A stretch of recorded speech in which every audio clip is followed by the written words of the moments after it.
The French Prime Minister extends the lockdown in place in France until the 15th of April. Edouard Philippe warning of more difficult days to come. Italy records the highest daily death toll from the coronavirus anywhere in the world. 969 people have died in the past 24 hours, with medical authorities saying a peak has not yet been reached. And Donald Trump orders U.S. auto giant General Motors to produce ventilators under the Defense Production Act. This as the president continues to clash with elected representatives in New York over the state's handling of the coronavirus pandemic. Thank you very much for joining us here on France 24. We begin with the latest on the coronavirus pandemic here in France. On Friday, the country reported its biggest daily death toll. In total, nearly 2,000 people have died from the virus here in France. The country's Prime Minister Edouard Philippe has warned of more difficult days to come. He's extended the national lockdown in place by 2 weeks, warning French citizens to remain at home until at least the 15th of April. Au terme de ces 10 premiers jours de confinement. After 10 days of lockdown, it's clear that we're still at the beginning of the epidemic's wave.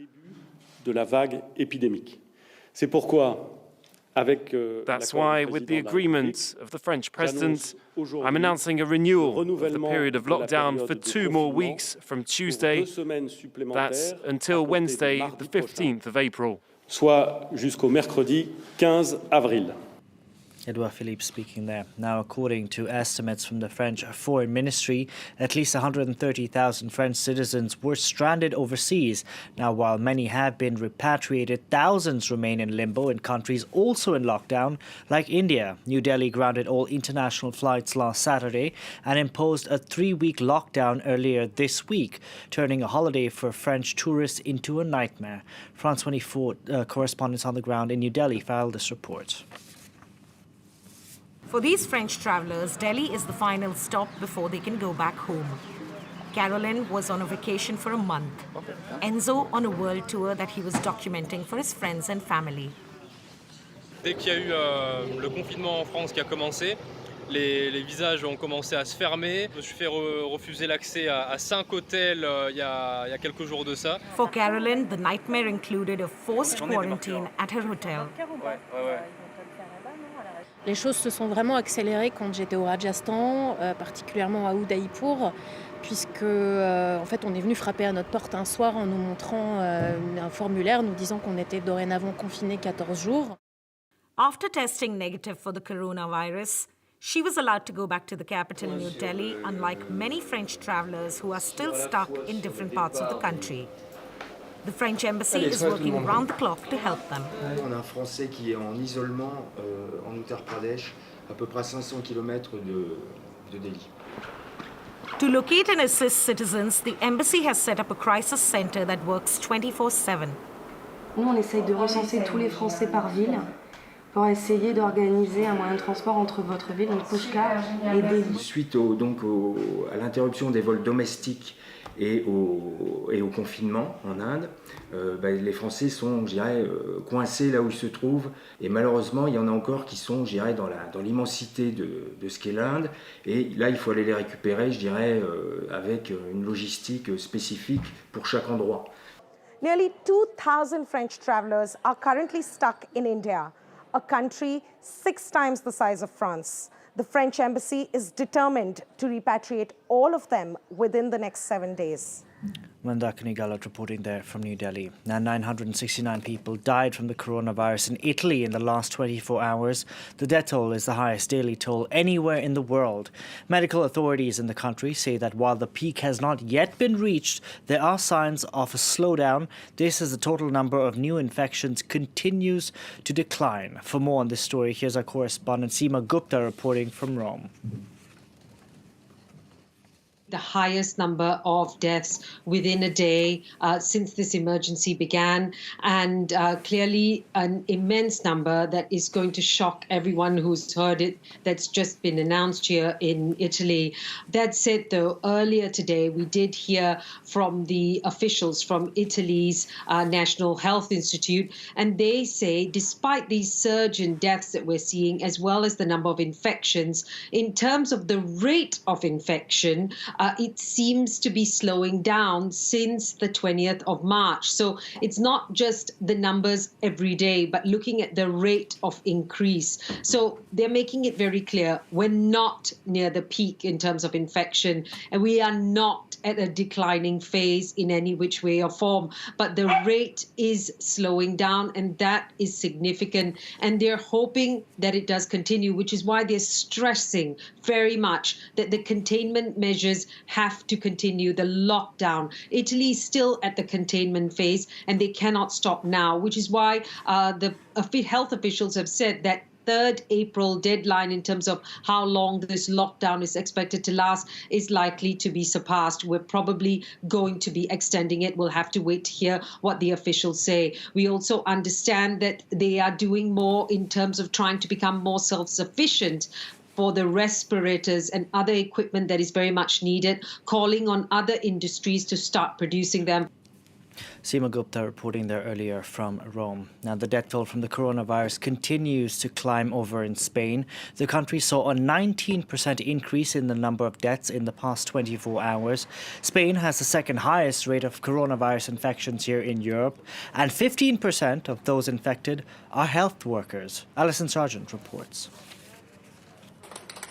This video sent out by Madrid's emergency services shows the celebratory discharge of a 34-year-old who was treated for COVID-19. But she's one of the lucky ones.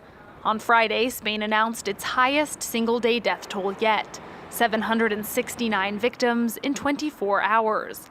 The country has seen the most coronavirus deaths in the world after Italy. This ice rink in Madrid has been transformed into a morgue. Still, Spanish authorities say the dropping infection rate shows signs that the country's outbreak is stabilizing. Hoy se han notificado 7.871 casos nuevos, para un total de 64.059. El incremento de hoy ha sido inferior al de los días anteriores, ha sido de un 14%. Nearly 15% of those infected in Spain are healthcare workers. The Spanish branch of Amnesty International is calling on the government to do more to protect them. Me llamo Eduardo Fernández y trabajo como enfermero en el Hospital Infanta Sofía de San Sebastián de los Reyes, en la unidad de cuidados intensivos. Nos faltan equipos de protección individual. Nos han faltado mascarillas de alta eficacia. This week, Spain ordered 432 million euros worth of medical supplies from China. Spanish authorities expect the outbreak to reach a peak next week and have extended the country's lockdown until April 12th. British Prime Minister Boris Johnson has announced he's tested positive for the coronavirus. While the Prime Minister is in self-isolation, he continues to lead the UK's response to the outbreak. 759 people have died from the coronavirus in the country, which now has the 7th highest death toll in the world. Emerald Maxwell reports. Just a few weeks ago, Boris Johnson was pledging to go on shaking hands with everybody. Now the UK Prime Minister has become the first leader of a major nation known to have contracted COVID-19. Johnson revealed the health update in a video on Twitter. I've developed mild symptoms of the coronavirus, that's to say a temperature and a persistent cough. And on the advice of the Chief Medical Officer, I've taken a test. That has come out positive, so I am working from home, I'm self-isolating. Johnson insists that he will continue to lead the British government's response to the coronavirus using video conference. The Prime Minister has been criticised for his government's initial lax response to the outbreak, before U-turning and bringing in a nationwide lockdown earlier this week. British Health Secretary Matt Hancock also confirmed he tested positive for the virus with mild symptoms. So I'll be self-isolating here until next Thursday. Several other government staff are also now self-isolating, including Chancellor Rishi Sunak, who took part in a tribute for health workers with Johnson last night. The UK government has said that if Johnson becomes unable to work, Foreign Secretary Dominic Raab will replace him. Good morning, everyone. Now, nearly 2,500 people have died from the coronavirus over in Iran. This as the number of cases in the country has surpassed the 32,000 mark. Our colleagues at the France 24 Observers have been speaking to doctors and nurses working to combat the virus in Iran. In Iran, the official number of coronavirus infections is going up every day. But doctors and nurses there tell us the real numbers are much higher, and they say they don't have the equipment they need to fight the epidemic. Let's first take a look at the official version. This report aired on a local channel in the northwest. It's all smiles as the journalist visits a well-equipped hospital with a staff that is happy, ready to meet the challenges of the epidemic. He and the doctors are seen wearing full protective gear, with N95 filtration masks, head coverings, and protective eyewear.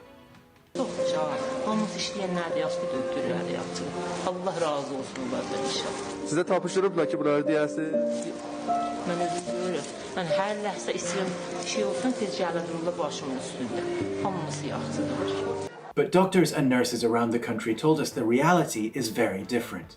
They told us they're overwhelmed with patients in the corridors and shortages of equipment and medicine, and a lack of protective clothing like masks and full bodysuits. وقتی که پرسنل جانشون رو کف دستشون میذارن حضور دارن پس امکانات باید باشه. متاسفانه امکانات خیلی ضعیفه. لباسی که من پوشیدم این اصلا مناسب نیست. با کمبود شیل مواجه بودن، مردم کمک کردن، خدا خیرشون بده. اگه چیزی احتیاج دارید شما بگید آقایون. بگید که خب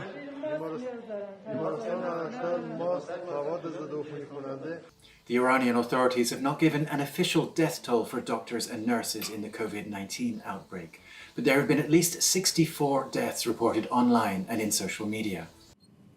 The US president has signed a $2.2 trillion stimulus bill. This after the US House of Representatives passed the measure in the hopes of cushioning the economic impact of the coronavirus pandemic.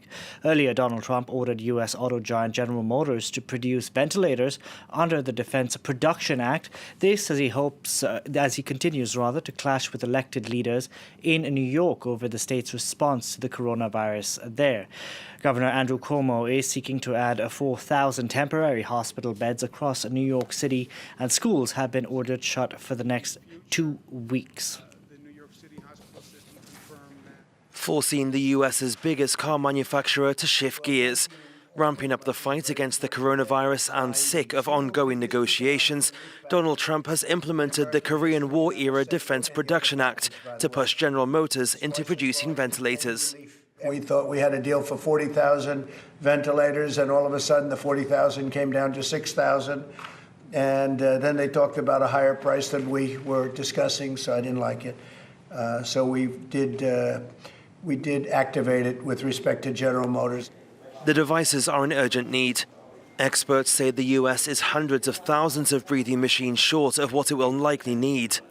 In New York State, the epicenter of the US outbreak, Governor Andrew Cuomo says over 30,000 extra machines are needed to combat the crisis.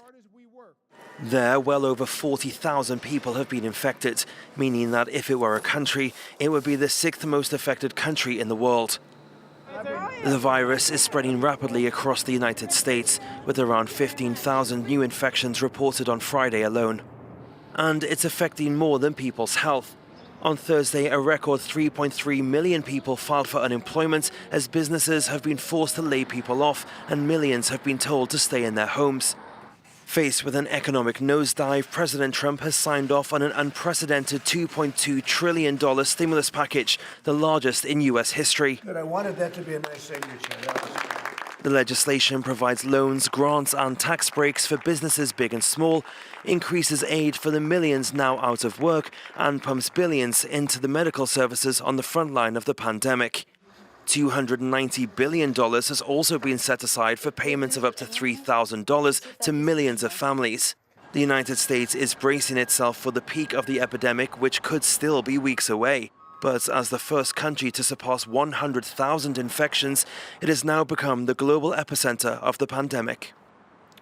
Fraser Jackson there with that report. Now, the Eiffel Tower in Paris is paying homage to France's healthcare workers and those people continuing to work as the country battles the coronavirus pandemic.